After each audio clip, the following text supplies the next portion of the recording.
Les gars, Fugu avait parlé et maintenant c'est Lydia qui répond. C'est interminable. Je pensais que le drama était terminé parce que de base c'était un ouragan. Mais non, là maintenant on rentre littéralement dans un volcan en éruption. Accrochez-vous parce que ça va pas être drôle du tout. Donc saison 2. Alors déjà disclaimer, voilà, disclaimer que je suis obligé de faire à chaque fois qu'on regarde une vidéo sur un drama. Voilà, on va attendre la décision du tribunal. Voilà, mais c'est intéressant de voir les arguments qu'elle va donner. Même si je pense que, en fait déjà de base, t'en as un qui a donné des éléments avec bah, là, voilà, des audios, des photos, tout ça, mais on n'était pas dans le cadre légal, voilà. Et dans le cadre d'Elydia, je pense que elle va pas déballer des screens, tu vois. Il y aura pas de screen en mode, voilà, Fugu il m'a dit ça, il y aura pas de vocaux en mode Fugu il m'a dit ça, je sais pas quoi, parce que, bah, elle est dans le cadre juridique, tu vois. Genre même dans le premier communiqué qu'elle a fait, elle parlait en mode, ouais, bah, écoutez, bah, on va attendre, il y a le procès qui fait sa vie, donc, je m'attends pas à ce qu'elle déblatère des screens ou des audios ou des conversations Discord ou je sais pas quoi. Là, je pense que c'est plus une vidéo un peu comme Fugu. Pour le coup, il y a vraiment un point d'ancrage entre les deux. C'est pour l'image. C'est en mode pour l'image. Parce que en fait, t'as des impératifs. Tu vois, quand il y avait eu la première salve vis-à-vis de Fugu, Fugu a fait une vidéo pour, bah, entre guillemets, bah, se protéger. Parce qu'encore une fois, on est sur un métier où c'est l'image qui compte. T'es obligé de donner une réponse parce que sinon, c'est terminé. Dans tous les cas, faut attendre le tribunal. Voilà. Il faut attendre le tribunal. Alors, à moins que vous viviez dans une grotte, je pense que vous avez vu un peu tout ce qu'ils disaient sur moi ces dernières semaines sur les réseaux et je me voyais pas revenir comme si de rien n'était sans revenir comme sur certains points. J'avais quand même besoin de temps pour moi avant de prendre la parole parce que ce que j'ai vu Normal, en vrai.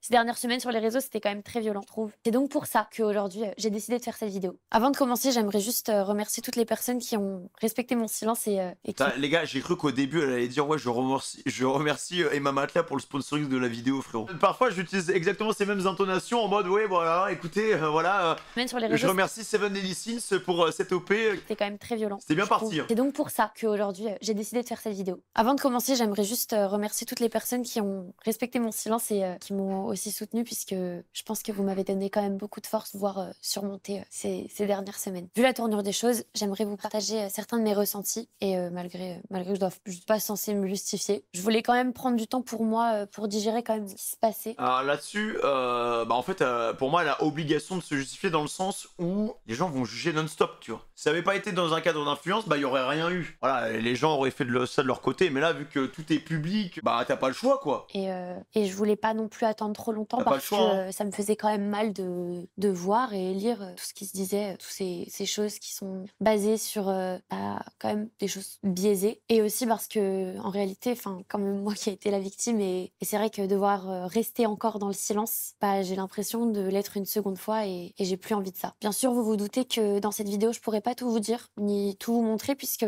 comme vous savez, j'ai déposé une plainte et j'ai quand même envie de respecter le travail de mes avocates et aussi de la justice. On va rentrer... Ouais, donc c'est sûr qu'il y aura pas de... Ça, c'était sûr. C'était sûr et certain, les gars. Vous attendez pas à des screens, des audios, des trucs et tout à droite à gauche parce que si ça balance, c'est fini. Tu peux plus l'utiliser après, hein. Rapidement, dans le vif du sujet, j'ai décidé de rendre cette histoire publique en postant ce communiqué non par vengeance, ni par haine, ni pour le nuire comme certains d'entre vous ont pu me le dire ou le penser. Mais c'est tout simplement car en fait j'avais peur. Depuis notre séparation, quand je me réveillais le matin, j'avais quand même cette boule au ventre le matin de me dire que un jour il va tenter de me nuire ou j'avais cette peur du moins. Et en fait quand j'ai vu sa vidéo, je me suis dit que je faisais bien d'avoir peur. Puisque quand je l'ai vu et j'ai vu les mots crus et tout ce qu'il a raconté, bah c'était pas des peurs fondées sur rien. Parce qu'en fait, pendant nos disputes lors de la relation, il avait cette habitude de me menacer, de me dire qu'il allait tenter de me nuire, de détruire ma carrière, de plein de choses comme ça. Et en fait, ça m'a créé en moi, au fil du temps, cette peur de me dire, bah un jour il va me nuire. Et ça... Ouais, attends, alors,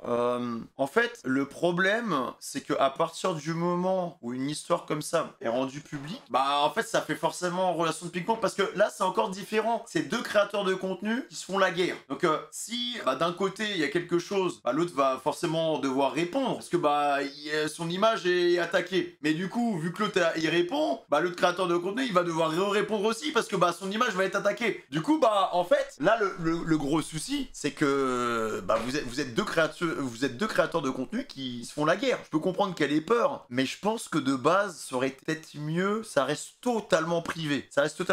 Le souci. C'est que quand ça reste totalement privé, bah t'as cette boule au ventre et t'es là et t'as peur et tu dois faire comme ça. On l'a vu tout à l'heure quand on a regardé le drama avec Cassé, avec Kamel et tout.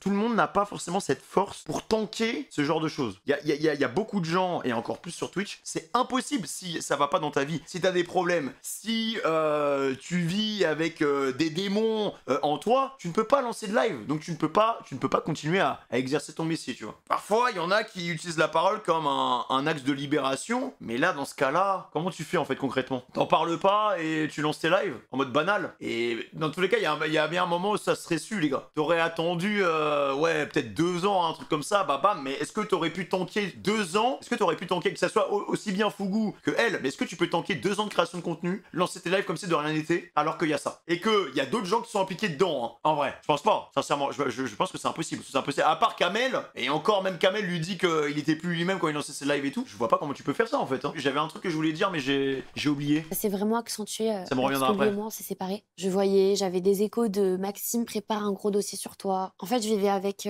cette peur constante. Et honnêtement, c'était devenu quand même invivable au bout d'un moment. Après notre séparation avec lui, c'était le 2 mars 2025. Je répondais plus à ses messages après justement la 2 discussion mars 2025. Ok. qu'on a eue où je lui disais tu dis rien sur moi, je dis rien sur toi. Attends, mais c'est 2 mars 2025, c'est très récent en fait, c'est pas. En fait, je vivais avec cette peur constante et honnêtement, c'était devenu quand même invivable au bout d'un moment. Après notre séparation avec lui, c'était le 2 mars 2025. Je répondais plus à ses messages après justement la discussion qu'on a eue où je lui disais tu dis rien sur moi, je dis rien sur toi. Ce qui a agrandi ma peur, c'est l'harcèlement qu'il m'a fait justement, où il m'envoyait des messages presque tous les jours. Des fois, il essayait même de m'appeler. Il dit que c'était quelque chose d'agréable, mais en réalité, c'était pas du tout agréable parce que c'est quand même un homme qui a été violent avec moi, mentalement, mais surtout physiquement. J'avais vraiment l'impression d'être dans un piège lorsque je l'ai quitté. Je m'en rendais pas compte, mais il avait tellement d'emprise sur moi et en fait, avec du recul, je comprends que pour l'apaiser, il aurait fallu que soit je me remette avec lui, soit que je disparaisse de la planète, mais je pense même pas que ça aurait suffi. Je savais que j'avais rien à me reprocher, mais pourtant j'avais peur. J'ai appris. Alors après,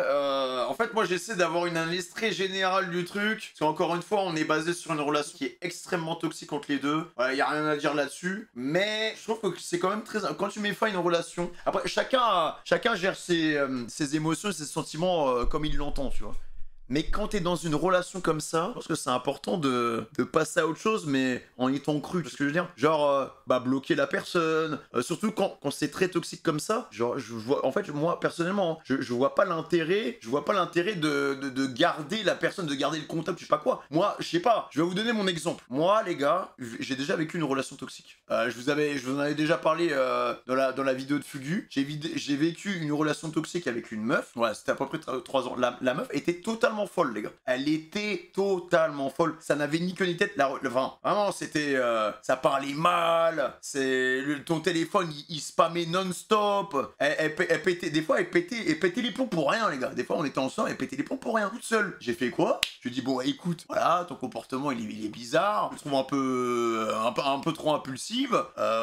C'est pas top, nan. Je l'ai plaqué et je l'ai bloqué. Je l'ai bloqué de partout. J'ai fait en sorte, parce que il y en a qui vont quitter, et c'est ça qui est le plus dur aussi quand t'es vraiment fou amoureux, parce que vraiment l'amour peut te faire des choses trop bizarres, tu vois. L'amour pour moi c'est exceptionnel quand ça se passe bien, mais quand ça se passe mal c'est un poison, tu vois. Sortir d'une relation toxique c'est hyper compliqué, les gars, c'est hyper compliqué, et tout le monde n'a pas forcément cette force de se dire ok, ouais c'est terminé et je vais tout faire pour que ça soit terminé. Moi c'est terminé, je l'ai bloqué de partout, j'ai vraiment fait en sorte qu'elle ne puisse plus jamais me contacter. Et dites-vous les gars, c'est parti, enfin quand je l'ai bloqué, c'est son père qui m'a appelé, son père m'a appelé, il m'a dit ouais écoute donc je commence à parler avec son père, j'étais choqué carrément. Elle a filé mon numéro à son père pour que son père il règle le problème. J'explique à son père il a commencé à grave mal me parler, j'ai bloqué son père, et après sa mère m'a appelé, les gars, sa mère m'a appelé, j'ai dû bloquer facile, les gars, au moins 5 ou 6 numéros de gens qui essayaient de me recontacter par rapport à cette relation là, et voilà. En fait il y avait toute la mif, il y a même un moment sa grand-mère et tout, mec, c'est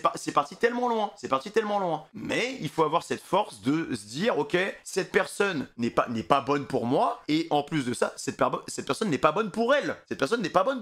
Voilà. Je pense que c'est aussi important de sortir avec quelqu'un qui est confiant, quelqu'un qui reconnaît ses forces et ses faiblesses, quelqu'un qui est à l'aise avec son esprit, avec tout en fait. Et cette personne-là, au début ça allait, mais en fait ça n'a pas prévenu.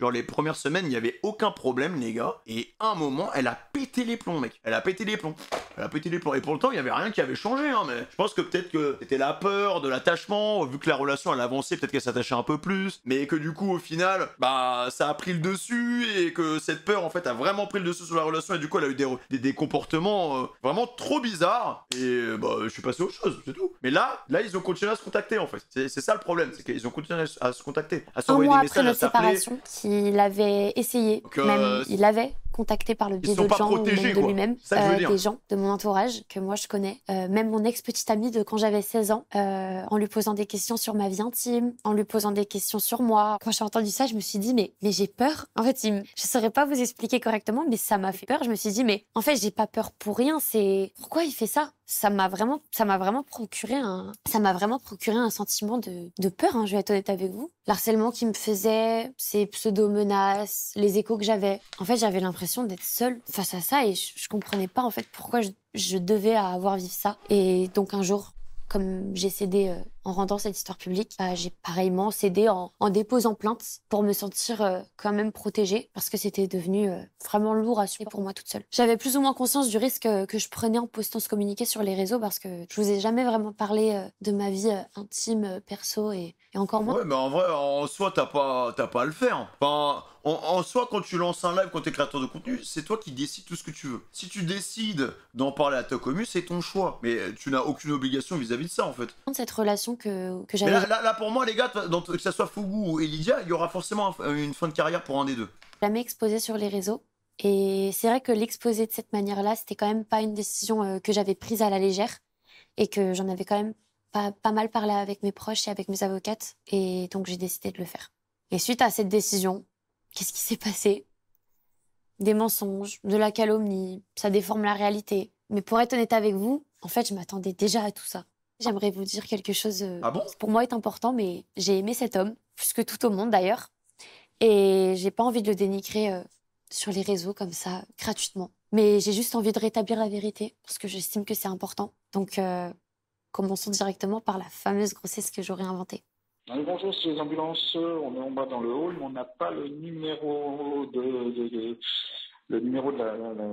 l'interphone pour pouvoir vous appeler. Donc, rappelez ce numéro qui s'est affiché, s'il vous plaît, ou descendez, je sais pas. Ce que vous venez d'entendre, c'était un message vocal que j'avais reçu de la part de l'ambulancier qui est venu me chercher le fameux jour où j'aurais fait un chantage à la grossesse. À ce moment-là, nous étions déjà séparés depuis 2 semaines et ça n'a jamais été la raison de notre séparation. Je l'ai quitté le 2 mars avec un long message où justement je lui reprochais un peu tout ce qui n'allait plus dans la relation.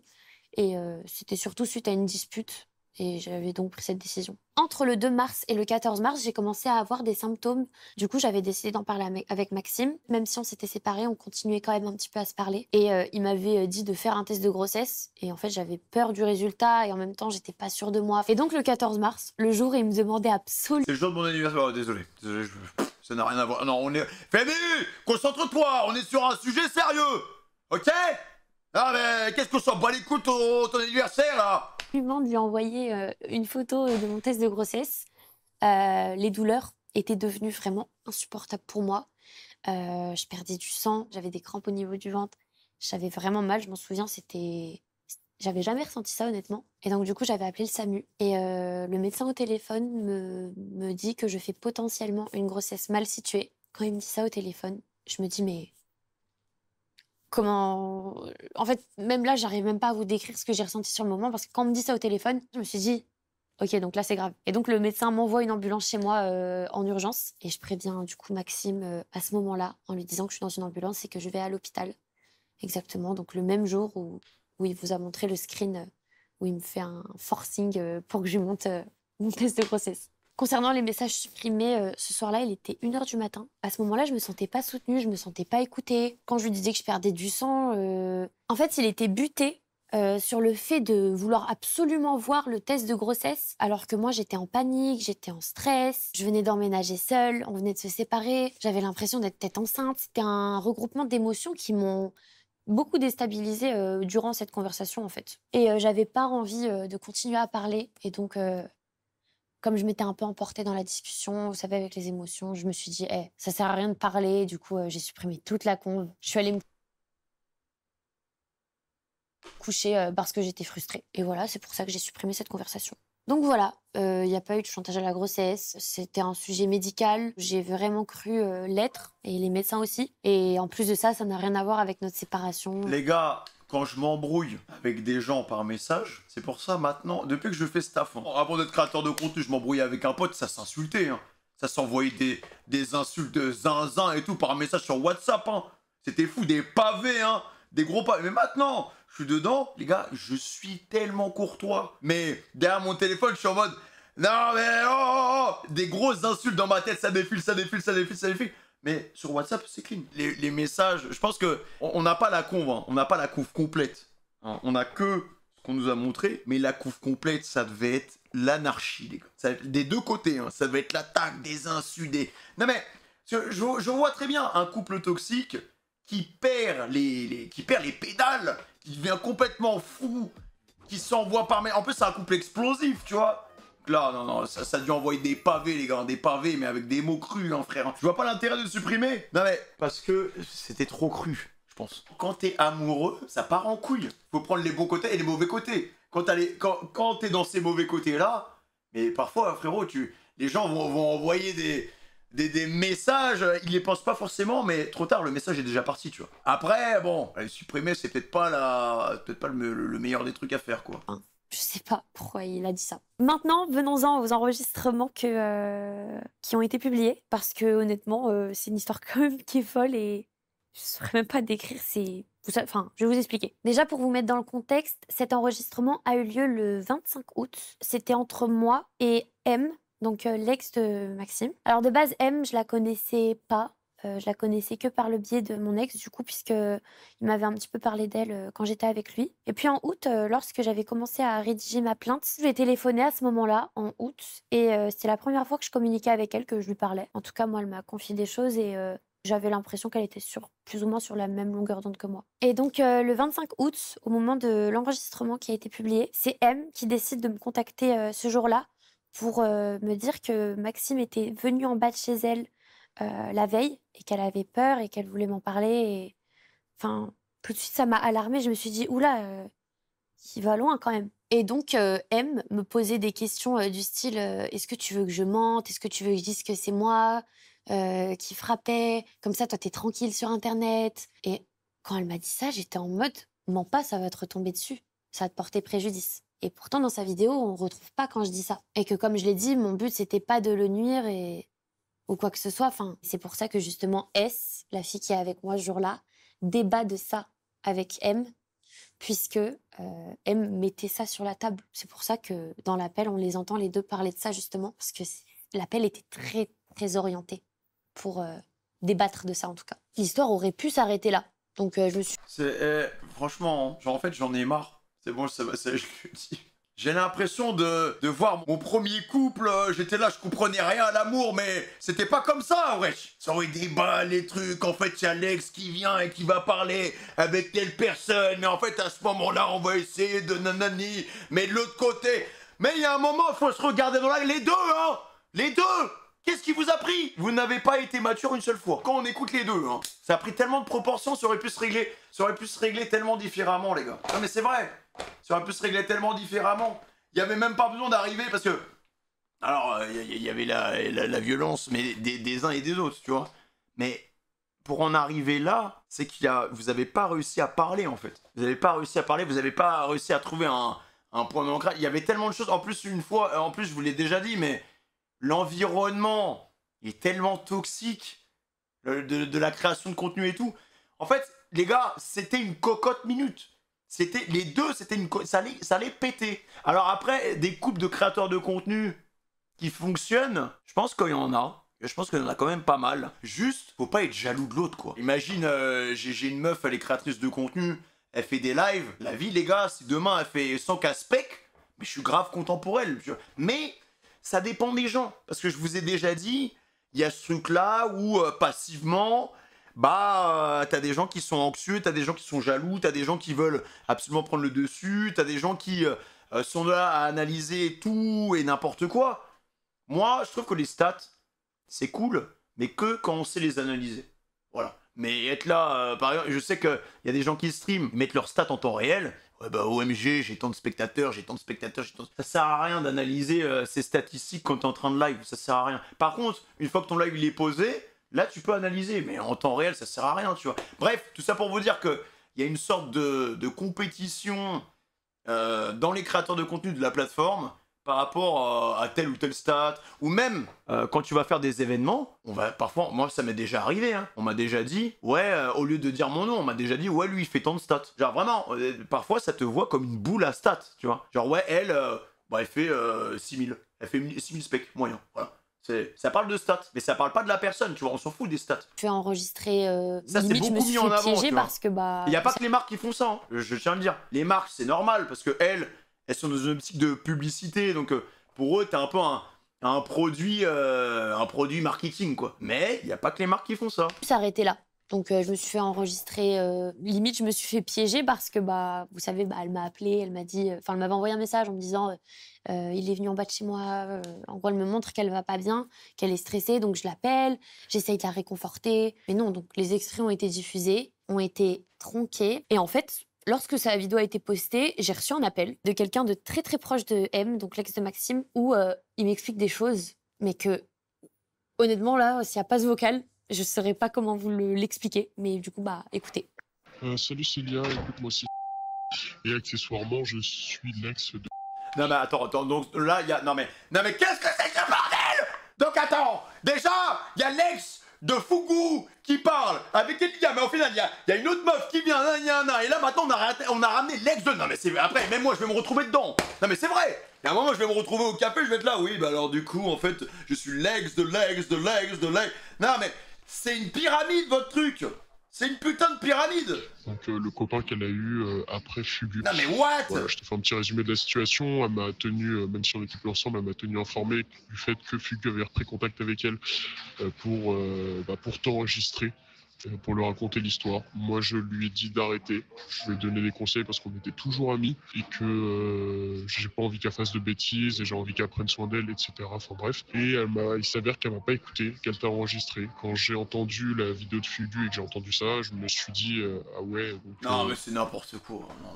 Non mais c'est n'importe quoi dans le sens où c'est tellement... Mais de tout... En fait, tous les gens qui sont dedans, c'est tellement toxique. Non mais c'est vrai, il y a rien qui va. Je ne suis en soi du côté de personne, mais je peux témoigner en ta faveur puisque je sais que tu as 19 ans, je sais que Fugu, psychologiquement, il avait une emprise sur toi comme il avait eu une emprise sur...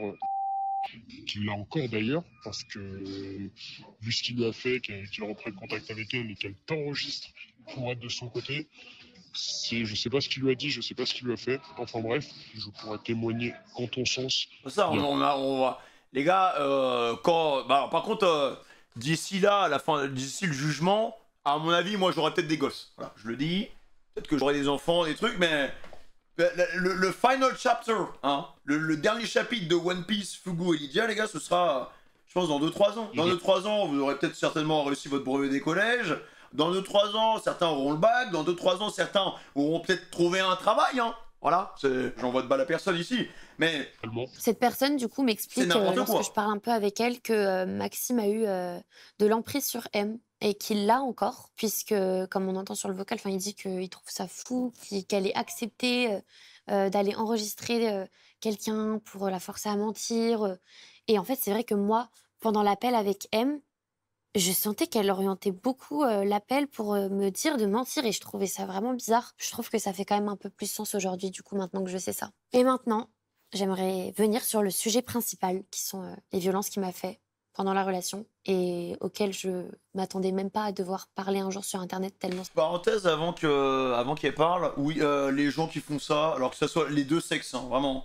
Les gens qui frappent leur conjoint, et qui frappent tout court en fait. Vous êtes des merdes. Arrêtez alors, parce que il y a les violences physiques, on sous-estime aussi la violence verbale, la violence des mots. Les gars, il y a la violence mentale. Il y a beaucoup... Enfin, pour moi, il y a des mots qui font vraiment plus de dégâts que des coups. Et ça, faut arrêter. Je sais pas pourquoi. Enfin, oui, il y a les coups, c'est horrible. Les deux sont horribles. Mais il y a la pression mentale, l'emprise mentale, la violence psychologique. Faut arrêter de mettre ça de côté en fait. C'est pas parce qu'on ne voit pas que ça peut pas faire mal en fait. Quand on arrive et qu'on te lâche des mots crus, des mots qui atteignent le cœur, bah ça doit être pris au sérieux. Moi, on m'a éduqué d'une manière où c'est inconcevable pour moi d'en arriver à là. Même dans les pires relations que j'ai eues avec des femmes, mais jamais de la vie, mais jamais de la vie. Parce qu'il faut apprendre à faire la part des choses. Je suis la 5e ex de Fugu et je témoigne sur ses actions envers Elidia. Les gars, commencez pas à faire des trucs comme ça. Non, mais parce qu'après, moi, je vais me retrouver dans la sauce. Ah, faites pas des noms. Les gars, faites pas des noms comme ça, parce que sinon, ça va partir en couille et ça va finir sur Twitter. Et même moi, je vais être cook après. Tout ça pour vous dire que, oui, non, ça n'a aucun sens. Voilà, ça n'a strictement aucun sens. Et à partir du moment où tu dois faire du mal à quelqu'un à qui tu es censé juste donner de l'amour, il y a un problème. Hein. Après, je dis pas de temps en temps d'avoir des querelles, de temps en temps d'avoir des divergences d'opinion. Voilà, on est là, on a notre ego, ok, on peut avoir des embrouilles, c'est normal, mais c'est pas de la violence, quoi. Tu vas pas atomiser la personne en face de toi, tu vas pas la rabaisser, elle va pas se mettre dans des états où elle va être en boule et commencer à pleurer. Enfin voilà, il y a un moment quand même, faut trouver un juste milieu, quoi. C'est dur aujourd'hui pour moi d'en parler comme ça devant une caméra, mais j'ai l'impression que je dois le faire car j'ai envie d'être écoutée. Mais dans surtout qu'elle a pas le choix, je pense aussi. Hein. tous les cas, tous ces sujets qu'on vient de parler un petit peu ces dernières minutes ne justifient pas la violence qu'il m'a faite. Dans sa vidéo, il reconnaît avoir été violent avec moi. Et ce qui m'embête avec ses propos, c'est qu'il les minimise énormément. Il cherche une justification à ces actes qu'il m'a fait, alors qu'en réalité, en fait, rien n'explique des violences physiques. Enfin, rien n'explique de faire du mal à quelqu'un comme ça. Il parle de violence situationnelle dans sa vidéo, que lorsqu'il me violentait, c'était que de simples tapes derrière la tête, alors qu'en réalité, c'était plus que ça. Comme par exemple le jour d'annonce du Z-Event, le 4 août 2024, l'année dernière. En fait, c'était pas une tape derrière la tête qui m'a mise ce jour-là, mais c'était une vraie rifle sur le visage qui avait même fait sonner mon oreille tellement c'était fort. Je vais pas rentrer dans les détails de toutes les violences qu'il m'a faites parce que je trouve pas ça nécessaire de partager autant ma vie privée et des choses un peu traumatisantes qui me sont arrivées comme ça. Mais je tiens à revenir sur cette dispute puisqu'il l'a mise aux yeux de tout le monde. Le 4 août 2024, quand le Z-Event est annoncé, pendant que je me lissais les cheveux, il s'était installé derrière moi et en fait, il m'a dit j'arrive pas à accepter. Et je le regarde et je lui disais mais de quoi tu parles? Et en gros, il me disait Il lui a parlé comme Eren, les gars. qu'il acceptait pas que je sois invitée au Z-Event et pas lui. Il me disait tout le temps mais pourquoi tu ne demandes pas à Zerator de m'inviter? Non. Moi, c'est la première fois que je suis invitée à un événement comme ça. J'étais un peu timide aussi, faut savoir que moi, en plus, c'était nouveau pour moi, des invitations, des trucs comme ça. Et de base, j'avais envie, vous savez, de le ramener avec moi sur place pour qu'on fasse des choses ensemble. Mais en fait, il voulait vraiment que je l'invite en streamer sur place alors que c'était pas ma décision. Et donc, du coup, après m'avoir dit tout ça, Là-dessus, je peux comprendre, en vrai. j'essaye de lui parler, de savoir pourquoi il dit des choses comme ça. Il me menace, moi et ma carrière, en fait, en me disant qu'il va me la nuire, il accepte pas. Et en fait, je trouve ça toxique sur le moment. Je suis en mode, mais Oui, mais totalement. Je suis content d'entendre ça. Vraiment, je suis très content d'entendre ce mot. enfin, ça se fait pas de faire ça. Et donc, je commence à paniquer. Et en fait, il s'enferme dans sa pièce et il me dit qu'il va bien lancer un live, ou il va bien me nuire en live. En gros, il sous-entendait qu'il allait me faire passer C'est pour une... voilà, en gros. Et je trouvais ça violent de la part de mon copain. Et je me dis, mais qu'est-ce qu'il fait? Enfin, pourquoi? Quand il s'enferme, je tape à sa porte et je lui dis, à quoi tu joues? Ouvre la porte. Pourquoi tu fais ça? Et lorsqu'il ouvre sa porte, le fait de le voir énervé devant moi comme ça, j'ai eu peur et j'ai extériorisé ma colère sur ma vitre. J'ai tapé 2 fois sur ma vitre, oui, mais il m'a Non, pas... mais faut pas dire... faut pas dire ça avec le sourire. Ellie, t'as explosé ta vitre. Et en plus, en vrai, elle aurait pu, vraiment, au premier degré, les gars, elle aurait pu s'enculer la main. Hein. Genre, il suffit... Tu sais que t'as des mecs, ils finissent... tu pètes une vitre... Bam, ça commence à couper, ça peut aller très très vite, hein. Ça peut être très très vite. Je me suis fait cambrioler 3 fois, les gars. Je me suis fait cambrioler 3 fois. Et la deuxième fois, on avait rajouté du double vitrage. La deuxième fois, le gars, il pète la vitre. Et il essaie d'ouvrir, en fait, la cuisine de l'intérieur. Oh, il a raté son coup. Il y avait du sang partout. La cuisine, elle avait changé de couleur. Les murs étaient rouges. Tu voulais rajouter du ketchup dans tes pâtes, tu pouvais. On avait du rabais. Mec, ça n'avait aucun sens. Donc, elle aurait pu vraiment se niquer la main, hein. mis une tape derrière la tête juste après, hein. C'était une gifle sur le visage, où mon oreille avait sonné d'ailleurs. Donc je ne sais pas pourquoi il a minimisé cet acte et je ne sais pas pourquoi cette histoire a été autant modifiée. Et donc j'ai appris dans sa vidéo en la regardant que je l'avais frappé aussi. Je saurais vraiment pas vous expliquer ce que j'ai ressenti quand j'ai entendu ça, quand je l'ai vu dire ça. En fait, le voir vous mentir avec une aisance, sans problème, sans une once de honte, je me suis dit, mais comment c'est possible qu'il fasse ça et jusqu'à où il est capable d'aller, en fait. Ensuite, un deuxième épisode de violence qui... Dans tous les cas, les mecs, on ne saura jamais on saura jamais la vérité. Donc, je vous dis, que ça soit... Moi, je suis au milieu. La vie, je suis la Suisse, je m'en bats les couilles. Je suis la Suisse, frère. Merci Tatsuo, merci mon ref. Je suis la Suisse, je suis au milieu. Voilà. Moi, si je veux, là, maintenant, tout de suite, je le dis haut et fort, je peux faire tomber Squeezie. Voilà. Je peux faire tomber Squeezie. Je vais faire des montages, nanana. Je vais scroller sur son Twitter, je vais trouver ses premiers tweets. Je vais faire des vidéos de 15 minutes, des trucs. Je choisis de montrer ce que je veux avec un beau storytelling, avec un bon commentary. J'ai parlé comme si j'allais commenter une partie sur MW2, frérot.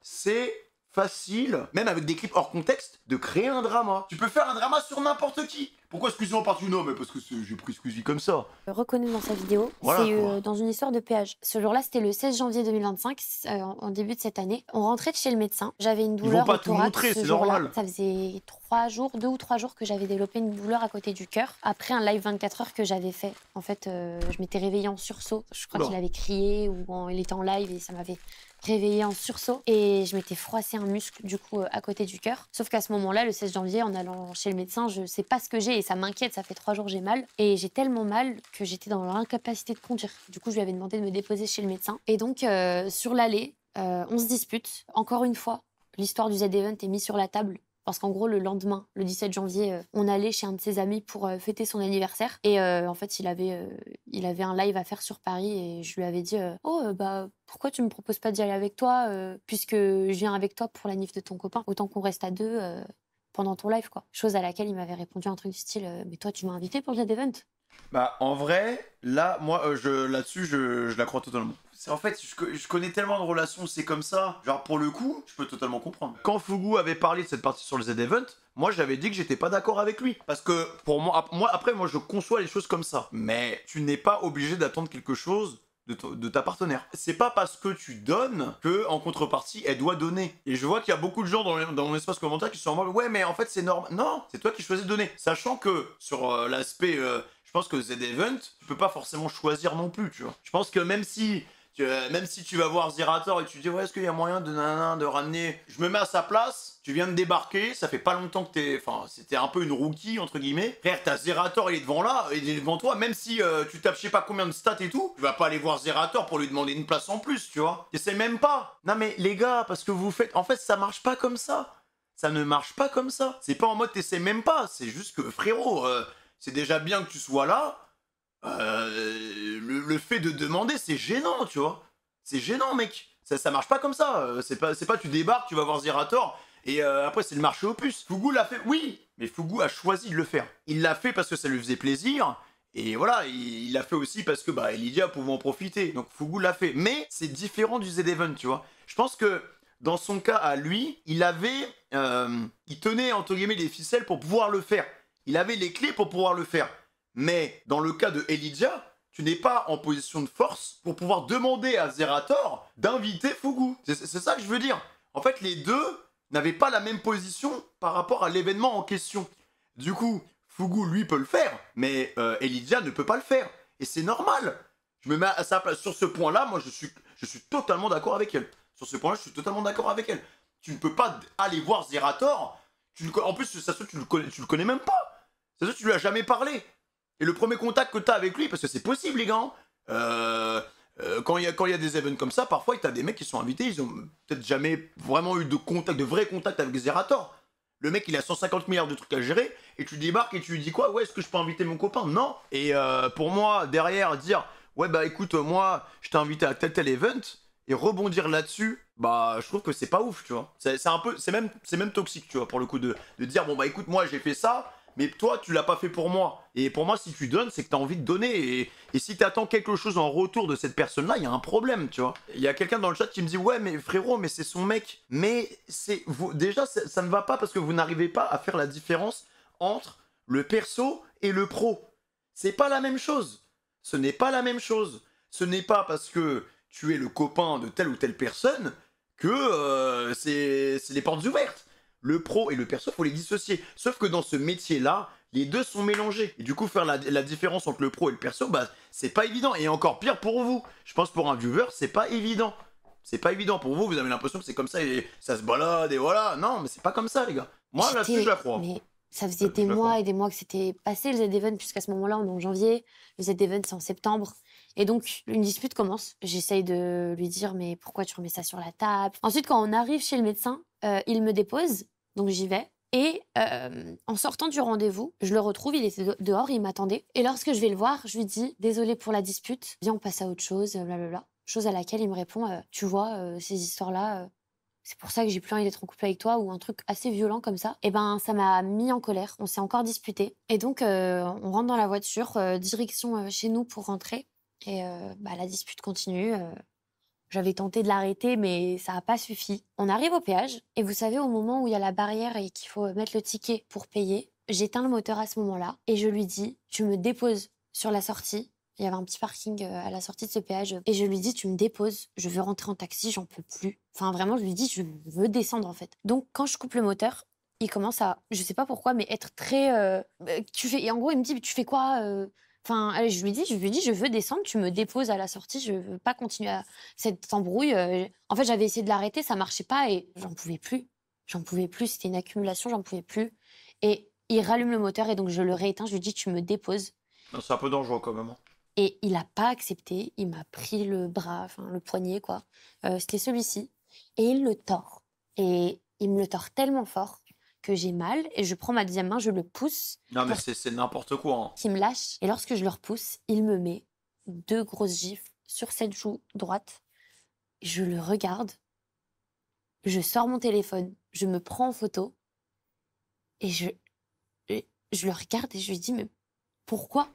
Et il commence à me crier dessus, à me dire, t'es qu'une merde. Regarde comment tu me rends. Il y a que toi qui me rends comme ça. Et à ce moment-là, je commence à pleurer. Je lui dis, mais pourquoi? Et là, je commence à suffoquer.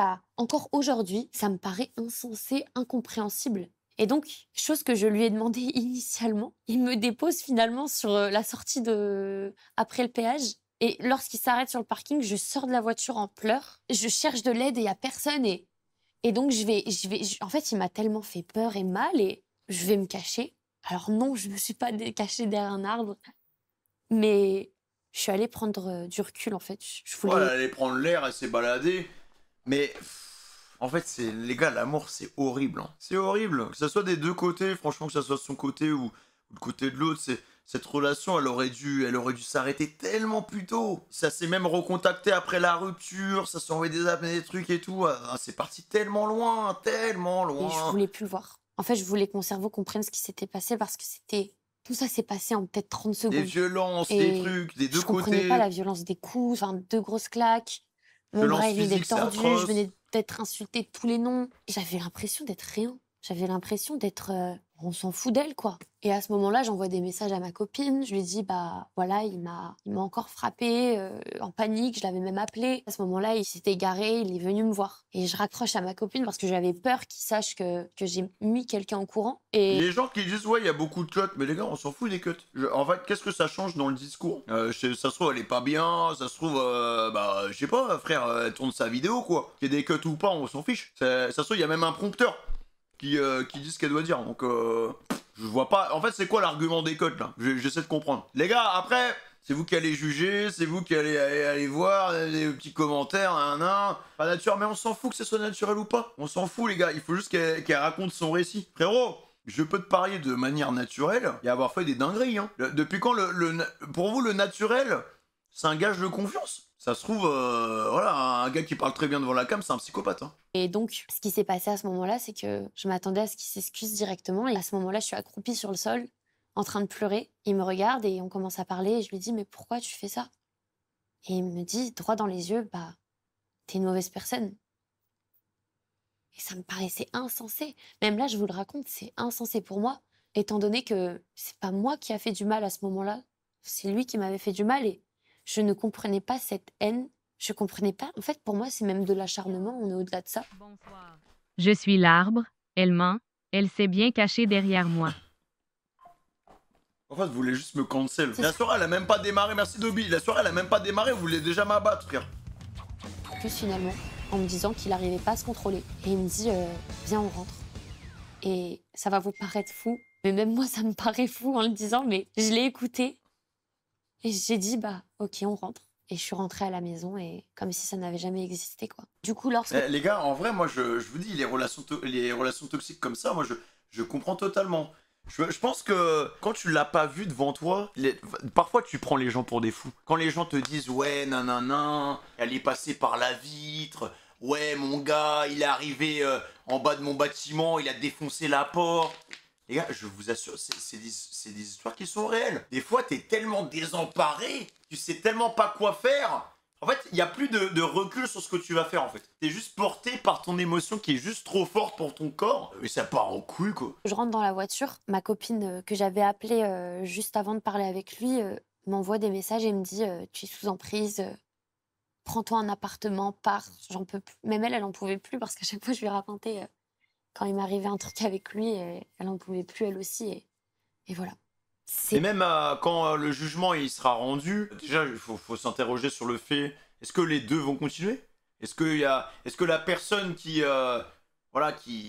sera accusée va arrêter? Enfin, comment ça va se passer en fait? Parce que vu la proportion, parce que au début quand Fugu a sorti sa vidéo, je me suis dit non, faut pas répondre, faut continuer à faire son travail dans l'ombre et nanana, mais là ça refait péter la bombe et ping pong ping pong ping pong. Ça se trouve, Fugu, il va re-répondre. Hein. Ça se trouve, il va re-répondre. Et en fait, toutes les semaines, voilà, ça part en couille. Hein. Mais je pense que pour moi, je me demande même si on n'a pas un arrêt total des deux, en fait. Là. Un arrêt total des deux, parce que... Imaginons voilà, que Elydia a raison. Voilà, on prend le côté d'Elydia. Elle a raison, verdict tombe. Fugu, nanana, le monstre, ouais, c'est Barbe Noire, nanana. Mais l'état du chat, ce sera invivable. Inversement, dans les deux cas, ça va être compliqué. Hein. À partir du moment où ça a été public, ça va être très compliqué. Je pense que ce sera même encore... Alors, c'est horrible de dire ça, mais c'est la réalité, parce que, encore une fois, je vais prendre cet exemple où il y a deux créateurs de contenu qui vont commettre la même erreur. Un est un homme, l'autre est une femme. On va pardonner plus rapidement l'homme que la femme. Donc déjà, en partant de ce procédé, si ça se passe mal, du côté d'Elydia, mais ça va être invivable. Parce que même si elle a raison, ça va être invivable. Juste parce que c'est une femme. Il suffit de voir les petits dramas de cons qu'il y a eu par rapport aux Z-Event et tout, nanana. Mais c'est le drama de merde. Hein. Déjà, le mot drama, maintenant, on l'utilise pour tout et n'importe quoi. Oh putain, je me suis mal essuyé le derche. Allez hop, drama. Voilà. Il reste encore un peu de caca sur son pote. Drama. Frère, maintenant, on utilise le terme drama pour un oui, pour un non. Ça n'a aucun sens. Et Je pense que c'est une erreur de l'avoir rendu public. Pour moi, ça aurait dû rester dans l'ombre. Voilà. Ça aurait pu rester dans l'ombre, à part dans le cas où vraiment tu veux délivrer un vrai message. Et parce que, tu vois, que ce soit un homme ou une femme, t'as de l'influence, tu vis une situation qui est compliquée, tu prends la parole, tu te dis que peut-être ça peut justement donner du courage à certains pour qu'ils prennent la parole sur ces sujets-là. Parce que moi, encore une fois, c'est ce que je vous dis, les gens qui frappent leur conjoint et qui frappent tout court, c'est des grosses merdes. Là-dessus, voilà, il n'y a pas besoin de vous faire un dessin, on a compris. Mais c'est ton influenceur, créateur de contenu préféré, il prend la parole. Et il dit, bon, bah écoutez, les gars, moi je vis ce genre de situation, et toi, tu vis également ce genre de situation. Est-ce que toi aussi, derrière, ça va pas te donner justement des ailes et du courage pour aussi prendre la parole et affronter tes démons? Je pense que oui, ça peut t'inciter à le faire. Et voilà, et tu te dis, ah putain, mais je suis pas seul, et oh, ok, j'arrive à revivre cette situation, je me retranscris dans ce qu'elle raconte, et on y va. Donc là-dessus, moi je trouve que ça peut être sympa une prise de parole. Ça peut être vraiment sympa pour donner de la force à des gens qui vivent vraiment ce genre de situation. Mais il y a quand même des gens qui vont profiter de ces situations pour créer des fake dramas. Et là, pour moi, ça doit être pris autant au sérieux que le cas où tu vis vraiment un drama. Et voilà, les gens qui font des fake dramas et qui profitent, entre guillemets, du système pour balancer quelque chose, alors qu'il n'y a rien du tout, d'une, ça manque vraiment de respect aux gens qui vivent vraiment ces situations. Tu vois, imagine, voilà, je sais pas... parce que ça a vraiment existé. Hein. Imagine, moi, je suis un homme battu, je fais genre que je suis un homme battu, alors qu'il n'y a rien du tout. ok?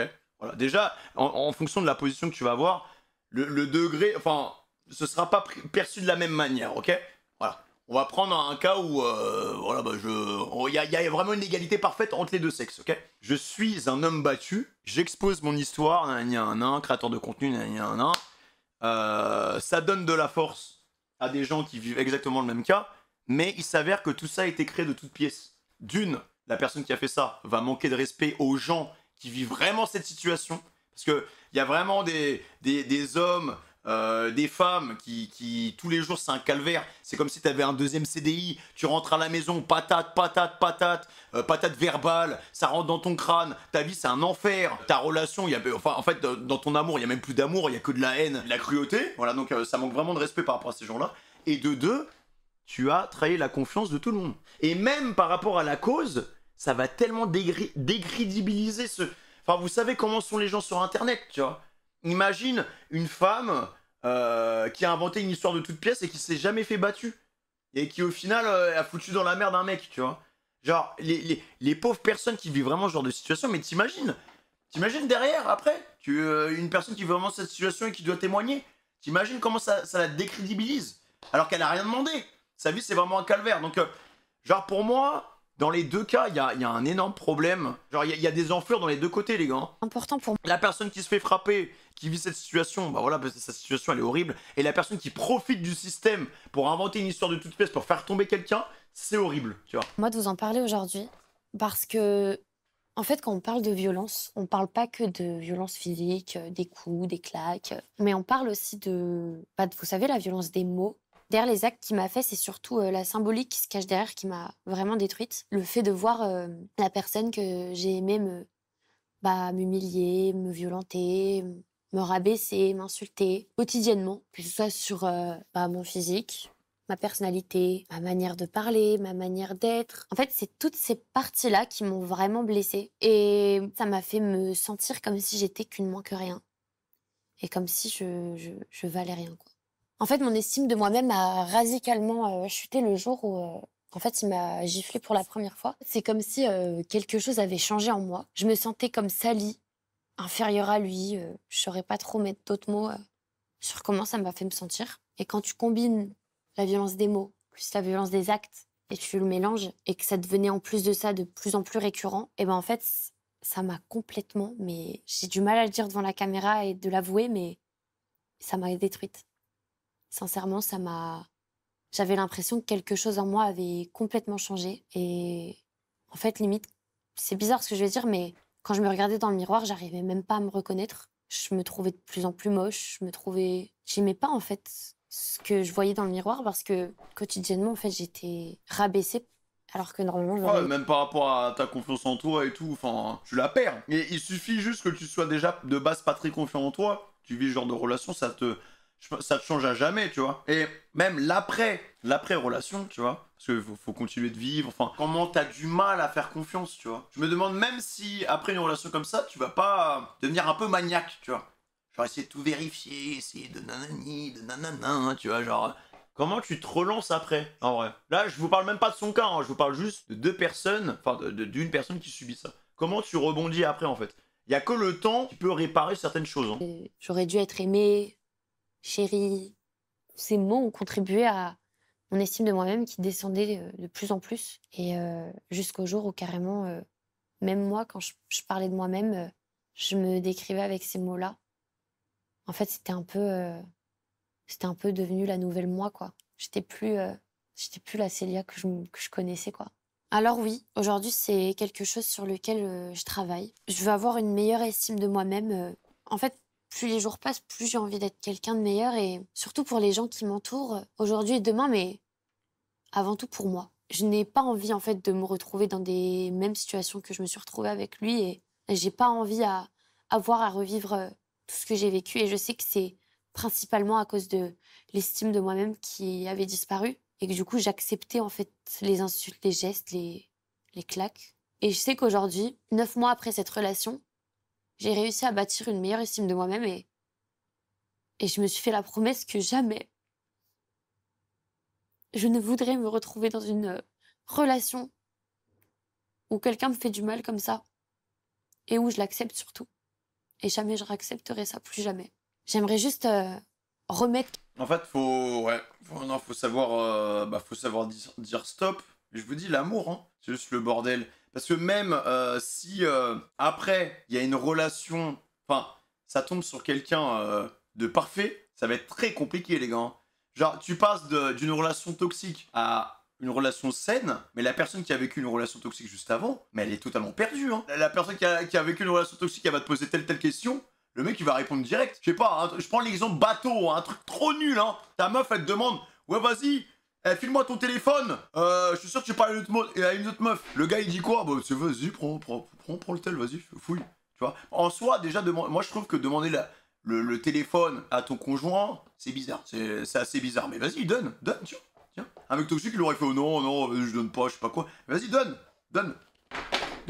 Et après, elle fouille, elle va être choquée, elle va être en mode, ah, mais putain, mais y a rien. Bah oui, y a rien. Moi, les mecs, je vais même vous dire un truc. Les mecs et les meufs, hein, quand je dis les mecs, ça englobe les deux. Alors là, je bifurque un peu, hein, mais on est un peu dans le thème des red flags, enfin, pas des red flags, mais de la toxicité dans les couples. Arrêtez les gars de vouloir surveiller, arrêtez de vouloir scruter votre conjoint, ça sert à rien. Vous allez juste l'étouffer. Si demain, votre mec ou votre meuf, elle doit vous tromper, elle vous trompera. Point barre. Apprenez à vous bâtir seul. Voilà, moi, je vous dis, si demain ça arrive, mais c'est la vie. C'est la vie, ça va faire mal sur le coup, mais tu continues d'avancer. C'est pas grave, tu trouveras quelqu'un d'autre. Et ça sert à rien d'être là à vouloir faire de la police, d'avoir un deuxième CDI quand tu rentres à l'appartement. Si ça doit arriver, ça va arriver. Et même regarder le téléphone, je sais pas quoi.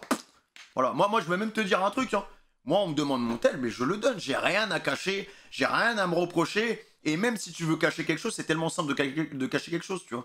Mais bon, moi, je crois au karma, les gars, et tout se sait. Vous me direz, ça dépend du contexte ou je sais pas quoi. Il y a des contextes où c'est 1000 fois plus compliqué. Par exemple, à partir du moment où tu as des enfants qui sont impliqués dans la relation, voilà, s'il y a histoire de tromperie, je sais pas quoi, c'est extrêmement dur. Et tu dois penser au gamin avant de penser. Enfin, voilà. Il y a des cas, en fait, il y a des couches où il y a des cas où c'est vraiment... C'est juste atroce. Mais dans tous les cas, si ça doit arriver, ça arrivera. Et il faut que tu te concentres sur toi. Il y en a aussi beaucoup qui se sentent vivants qu'à travers la relation. Mais du coup, ils vivent que dans une relation où ils vivent à deux. Mais jamais tout seul. Voilà. C'est pour ça que moi, en tout cas, après, vous faites ce que vous voulez de mes paroles. Hein. Vous les prenez pas. Moi, je sais que personne, tout seul, je suis construit. Voilà. Je sais que moi, Fémi, voilà, je me regarde dans la glace, 30 ans, tout seul, je suis construit. Si demain, il m'arrive un truc d'un point de vue relationnel, je suis construit, c'est pas grave. Ça va me faire mal, mais on va rebondir et la vie suit son cours et on va continuer à faire ce qu'on sait faire de mieux, point barre. Mais il faut pas être dépendant, tu vois. À partir du moment où ça te ramène 150 milliards de problèmes, frérot, la vie est déjà dure, tu vois ce que je veux dire? La vie est déjà compliquée. On est là, l'essence, ça a doublé. Macron, il met des impôts partout. Ça va, c'est déjà dur. C'est déjà dur, les gens c'est des zombies dans le métro, les gens se parlent plus, on est divisés. Oh non mais la France est cassée à cause des Noirs, des Arabes. Ouais bref, tu vois, il y a des racistes, il y a des trucs, on est en mode... ça n'a aucun sens. La vie est déjà hyper compliquée, il y a des guerres de religion, il y a des gens qui se tuent à l'autre bout de la terre. Hein. On a déjà 150 milliards de problèmes. Venez juste, quand on est amoureux, on profite, on se pose pas de questions, on vit au jour le jour. Et on se fait des bisous, des câlins, hein, voilà. Et juste on kiffe ce moment-là, tu vois. Juste on kiffe ce moment-là, au lieu de se rajouter des problèmes, à vouloir faire en sorte, à vouloir l'espionner, nanana. Les gars, j'avais une ancienne meilleure pote, elle trompait son gars. Un jour, son gars l'a appris et son gars a décidé de la tromper en retour. Le jour où elle a capté que son gars l'avait trompée, elle est devenue folle. Et dès qu'elle rentrait du taf, elle se mettait dans sa voiture, il attendait qu'il rentre, et dès qu'il sortait, elle le suivait, mec. Elle a fait ça pendant 1 an et demi. Elle a vécu cette tromperie-là, ça l'a brisé totalement, mais leur relation n'avait aucun sens, les gars. Ça n'avait aucun sens. Son mec passait son temps du coup à la tromper parce qu'elle l'avait trompé. Quand il l'a trompé, elle a arrêté de le tromper. Ça n'a aucun sens. Vive le célibat. Le célibat, c'est très très bien, hein. Mais je comprends pas pourquoi il y a 150 milliards de TikTok qui disent oh là, mais si t'es seul, c'est de la merde. Les gars, la solitude, c'est incroyable. C'est incroyable. Je ne comprends pas pourquoi on vend la solitude comme un truc de merde. Genre t'es un bouffon, t'es tout seul, t'es une merde quoi. Mais non, c'est pas vrai. C'est grave bien d'être seul. Voilà, c'est bien d'avoir ces moments où t'es tout seul, c'est bien d'avoir des moments où t'es avec quelqu'un, où tu partages, je sais pas quoi. Là j'ai vu il y a pas longtemps, il y a eu un pseudo-drama sur le couple de Seb Lafrite et de Léna. En fait Léna elle faisait une interview et elle expliquait que dans son couple, bah Seb il avait son appartement et que elle avait sa baraque et qu'en gros ils avaient chacun leur... Et les gens ils ont pété les plombs. Chacun vivait dans son appartement, enfin chacun avait son endroit où vivre, tu vois. Et les gens ils pétaient les plombs, ils étaient en mode oh mais c'est pas un vrai couple, nanana, s'ils dorment pas ensemble. Mais fermez vos gueules. Qui es-tu pour juger le couple des autres? Personne, t'es personne frère. T'es personne, investis-toi plus dans ta relation que dans la relation des autres. S'ils veulent, si ça leur convient totalement, mais qu'ils le fassent. Il faut arrêter, pareil. Oh, mais pour nous, un vrai couple, c'est des gens qui habitent ensemble et qui dorment ensemble. Non, non, faut arrêter. Ça, c'est des. On fait ce qu'on veut. On fait ce qu'on veut. Le plus important, c'est que ta flamme, elle soit toujours là, que vous passez des bons moments.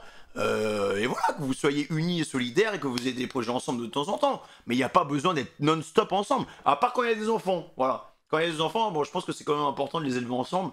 Voilà, mais chacun a sa vision de la chose, mais arrêtez de... Je parle pas forcément à ma communauté, mais je parle plus à Twitter, par exemple. Et c'est vrai, pareil, parenthèse sur Twitter, pourquoi déjà on cala les boucles de Twitter? J'ai jamais compris. Twitter, ça doit représenter, je sais pas, 5% de la sphère influence. Pourquoi on leur donne du buzz? Pourquoi on leur donne du grain? Pourquoi on les lit même? Des fois, il y aura que du YouTube, c'est positif. Twitch, c'est positif. Tous les dramas, ils vont venir de ce zoo de Twitter.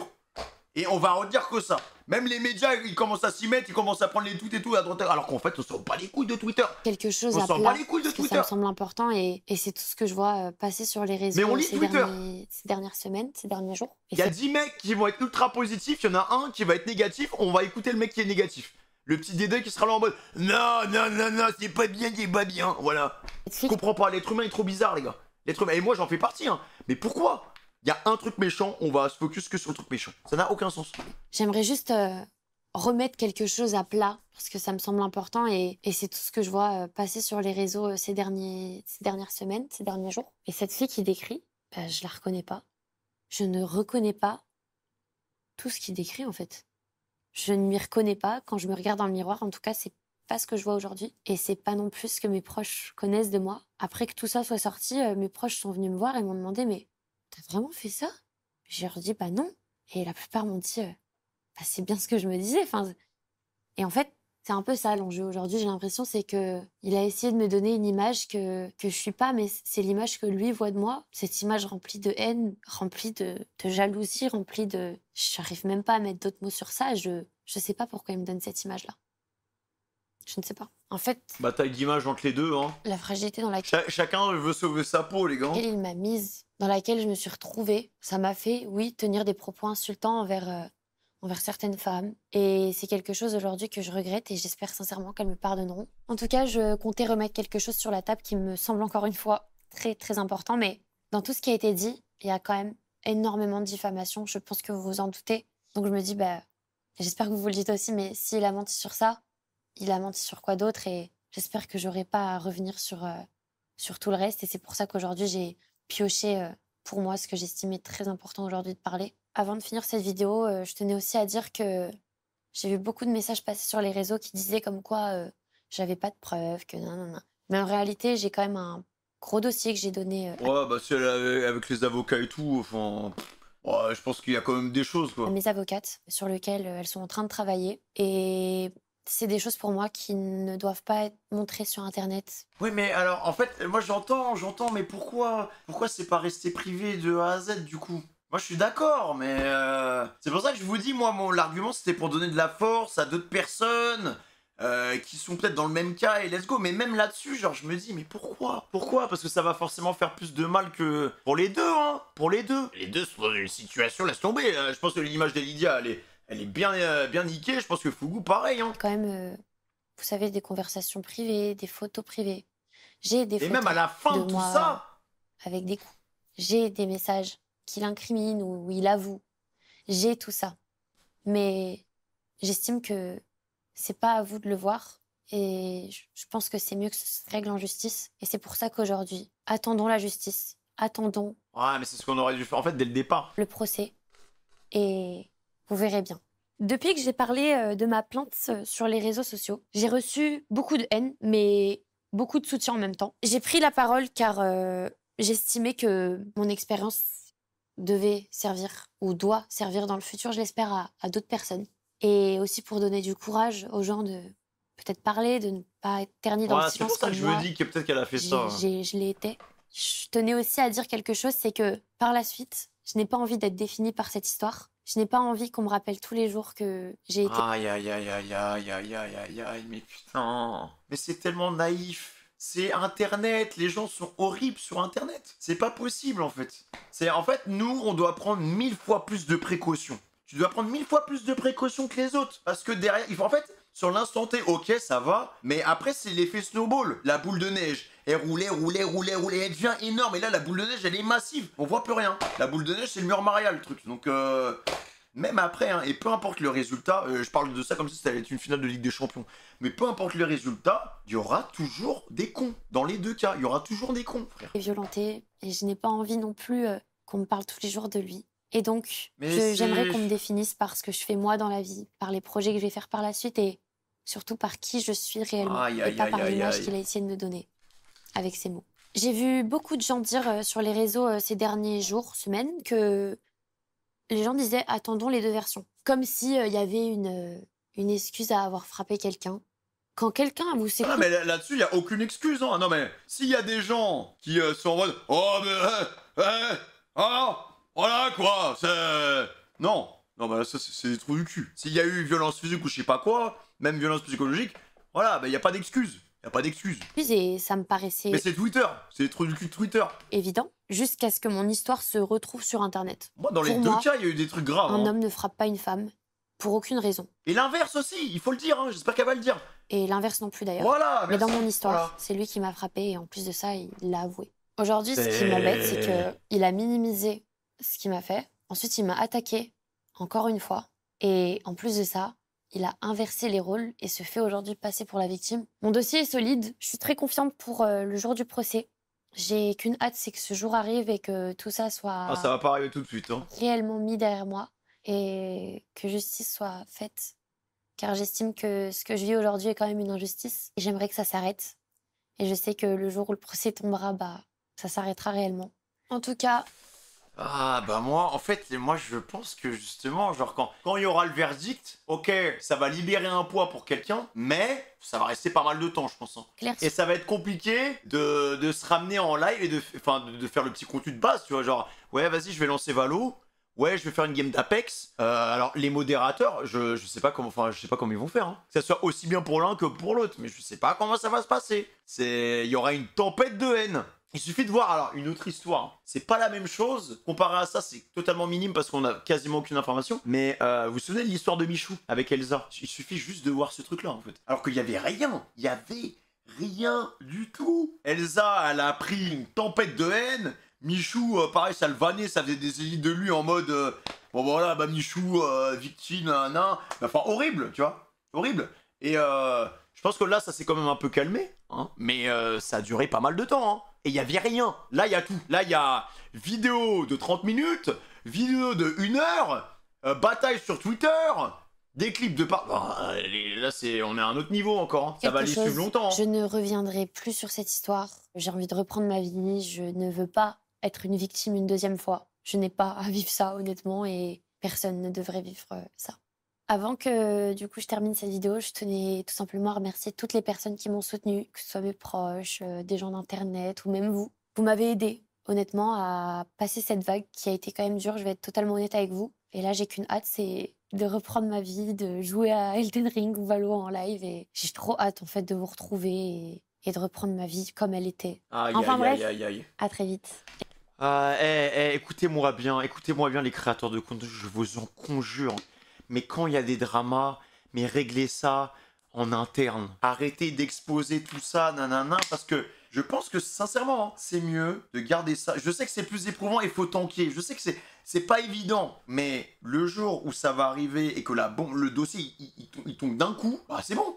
Tu passes à autre chose. Tu passes direct à autre chose, mais il faut prendre sur soi. Alors moi, je m'attendais pas à avoir des faits, je m'attendais pas à avoir des preuves. Au final, bon voilà, mais c'est une relation hyper toxique. Hein.